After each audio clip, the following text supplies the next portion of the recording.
Water is essential to life. When you provide somebody access to clean drinking water, it changes everything for them.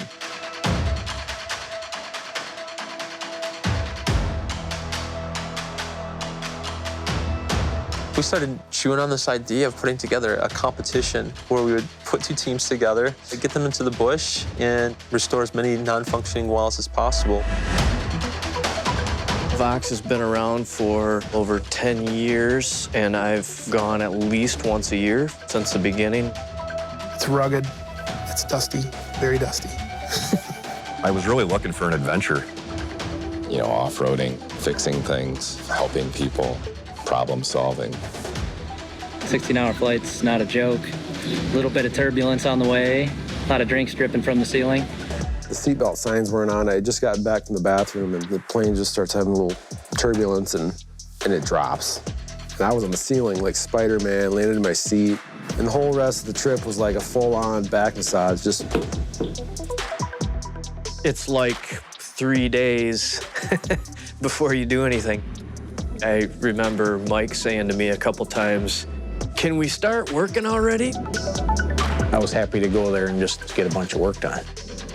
We all were sort of getting a little antsy, like, feels like we've been gone from home for a week and we've just been getting to our starting point.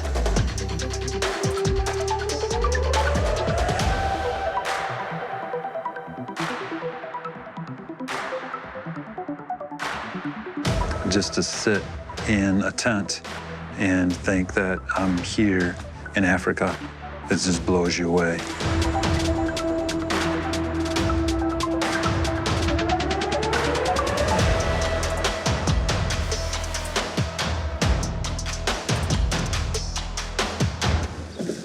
So we need one of these. I know we have more boats, and that's why the boats. Okay. A few years back, we hired a full-time water coordinator, Samuel Tino, and I can't say enough about this guy. He's brilliant, studied in Zimbabwe, and has incredible insights when it comes to development work. And a huge asset for us is that he's got a great relationship with the government. Good morning, Fred. Good morning. Hi, Good morning. Good morning, Fred. Good morning. How are you? This is officially Water Safari Versus. This is the deal, man. This is what you guys have been planning and working for. Team MOG, Team Hilux, 53 non-functioning wells in Montepuez. All of us will be assisted by a translator and or a government official. We got Isaac with us here today. He's gonna be traveling with Team MOG. And then with Team Hilux, you got Tino and you got a few government guys. Each truck should have a zone map. And today, the target zone is gray. What you're trying to do is to knock out all the non-functioning wells in your target zone. So it's a competition, but the bottom line here is that we're here to give people hope. I want to challenge you guys. Obviously, you want to get this thing done. Boom, boom, boom. You know, move to the next one. But before you finish up, look around and go, is this sweet, right? Does this look good? Can we be proud of it? This is a lot of wells get done in essentially 5 days on the ground. South 13 degrees, 02.04.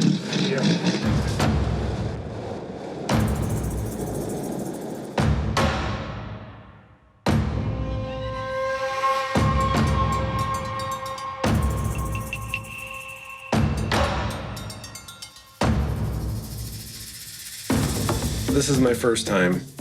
We're driving in, and there's mud huts, and there's people everywhere. And it's not that they're unfriendly, but obviously being a white guy in a white truck, you're an extreme minority, so everybody gives you this look like.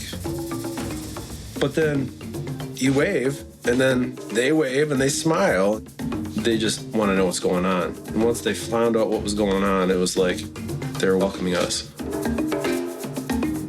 We show up in this wild vehicle, and they don't hardly see any vehicles anyway. All of a sudden, you're the main attraction. And it doesn't take long for the wellhead to be circled with 20, 30 to 300 people. Well, this is choked off. We want to pull all the rods out, and then we can pull the pipes. We're just going to pull the whole works out. You know, a lot of these villages, it's the center of the community is the well. To be perfectly honest, one of my biggest pet peeves that I have is people watching me work. Like my dad always said, if I wanted people to watch me work, I would have been a pastor. Very early on in the week, I was like, Brad, you need to get over this. People are going to be here watching. You could see it on the people's faces and in their eyes, like this anticipation. That's why they were there. And then to watch their expressions when this thing starts pumping water and we start packing tools up, then they're like, okay, yeah, this is cool. You guys can sit and watch me work anytime. Once a well begins to flow, I can't really put it into words. It's probably my favorite feeling ever. People coming out of the woodwork, man, lining up for water, and the realization that this is a major impact for these people. Just super excited for a simple drop of water is like, wow, I really take this for granted. But there's also just celebration and fun. That's 4 today, right? That's 4. Wow. On that first day when we were fixing those wells, I was a little overheated. I think that prompted me to cut my pants off and go jorts. You could really tell when the sun was straight up. Literally, you let something sit in the sun, you're burning your hands.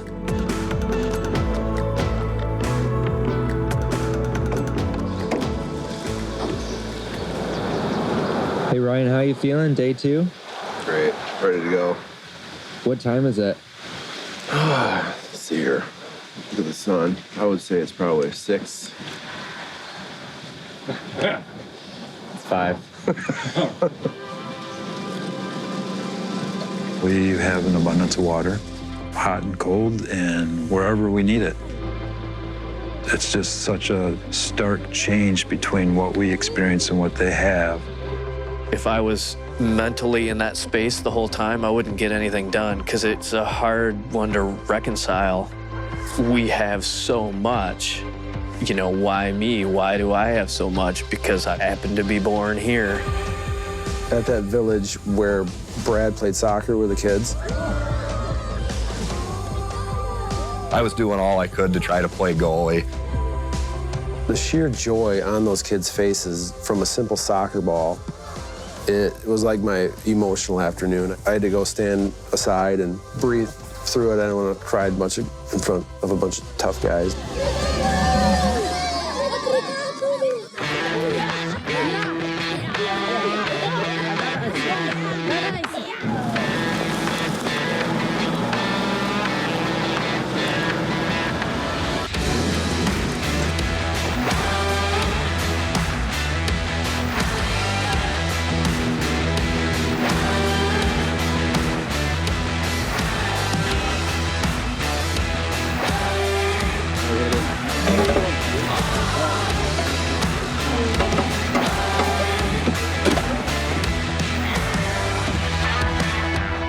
It's a PVC separation.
saw more dancing come out of Team Hilux.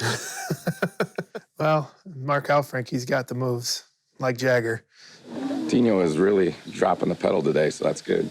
We're keeping right up with him. You should drive NASCAR. Tino, do you feel the need?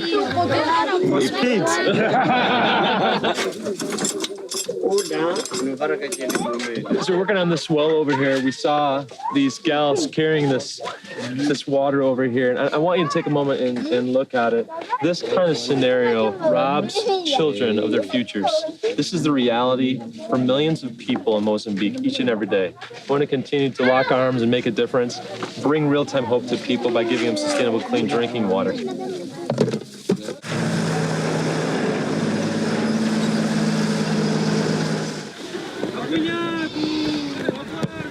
There are other soccer games they get to watch. It's not every day that the MOG rolls into town.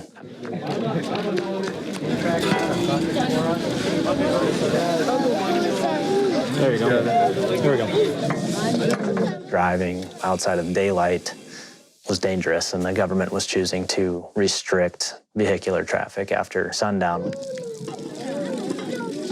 You know, you look at the sun coming down. I think we can get one more. Let's go get one more, you know. It kind of felt fitting. You're literally racing the other team, and you're trying to fix all these wells and then racing the sunset home.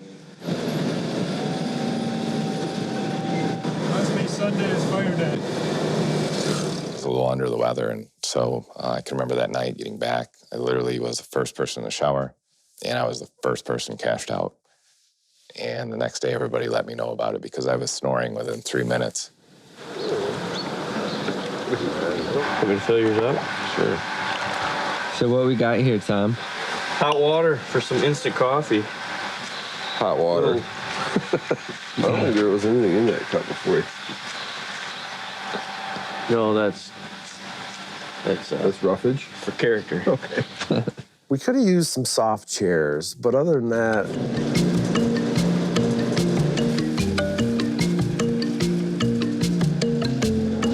Mozambique's got the best bread on the planet. So we like to stop in the morning, grab some fresh bread. The guys bring out peanut butter jelly, throw it down there. It's a great way to start the day. The bread is awesome. It's fresh and it's warm. It's going to be back here in this opening.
The working conditions in the villages are from different smells to different sites, and you know, that whole aspect of it.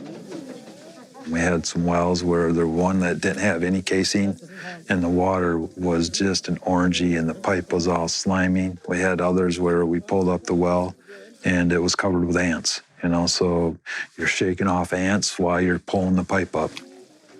I mean, you come expecting to get your hands dirty, I guess, but it's a little different than my day-to-day in the office and sending emails and computer software. For me, it was a really fun change of pace.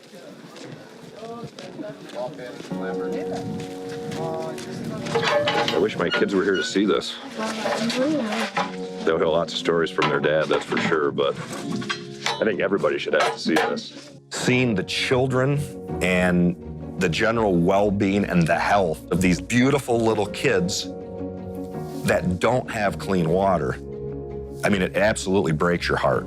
The necessity of clean water is so paramount to these kids being able to grow up.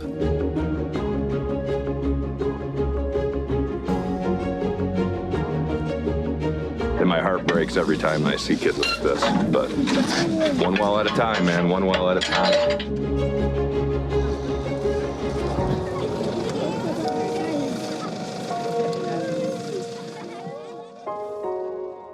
Back in 2008, I was invited to northern Mozambique. I'd never been there before. I was given some water to drink. I came down with dysentery and almost died. And when you go through something like that, where you have to ask the question, am I going to make it? Am I going to get back to my family? And then you plumb that up to the need. I mean, I'm sitting in a clinic and I'm seeing moms bring their children, and their children are dying. It messes with you. It changes the trajectory of your life.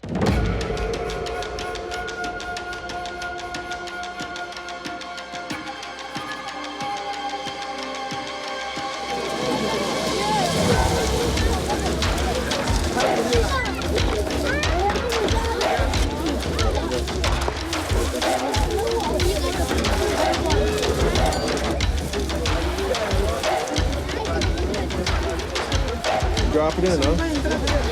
Yeah?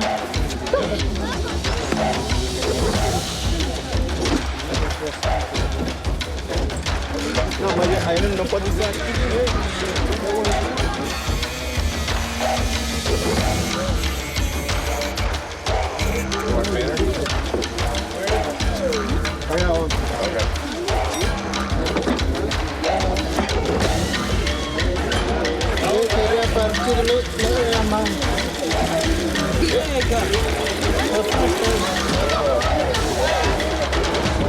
Close of the day, sun's going down.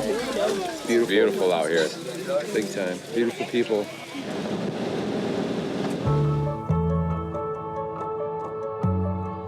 At one time where we had no coverage, our guide, Isaac, he says, you just put that away. I'm your GPS. And he did a great job. We pulled up on a well that hadn't pumped for years. 100 yards away from this well was a 15, 16-foot deep hole in the ground that these people were digging for water. It was just a little bit disturbing to walk over there and see these women sifting the dirt and the water out of it. And literally 100 yards away is a well that has water in it that just wasn't functioning. It's not going in there and just sticking a well in the ground, patting yourself on the back, and then walking away. You need to make this thing sustainable. At Vox, we're very committed to making sure that the water continues to flow 24/7. Everything we do is in conjunction with the government. We need to co-author these initiatives.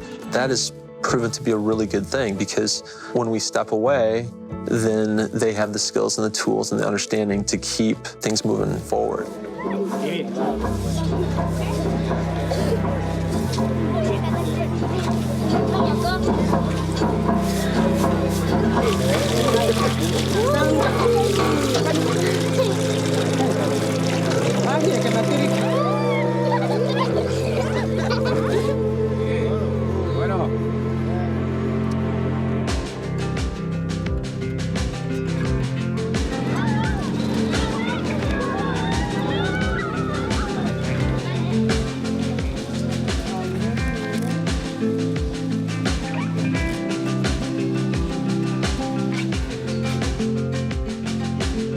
By the end of the week, you feel like kind of a band of brothers, you know, all working towards a common goal. We kind of felt like, does it really matter who won?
seeing the need for water, was very eye-opening. I don't really know how they're alive because they don't have water every day. You walk away from every well with a little tug on your heart. It kind of resets your life.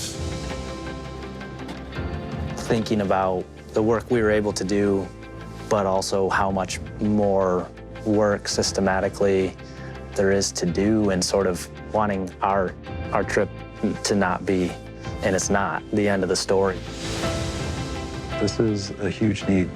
You got to be aware that it is really an issue out there.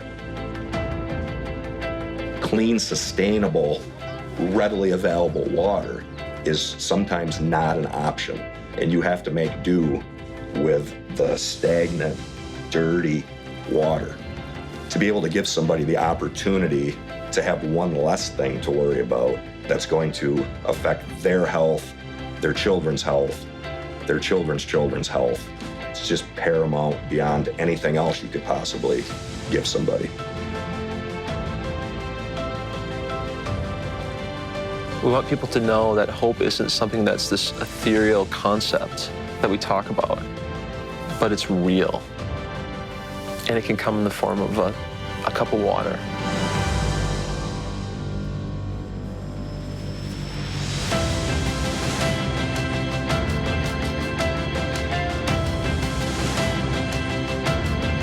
I think the competition really helped us feel the desperation of, we got to help as many people as we possibly can.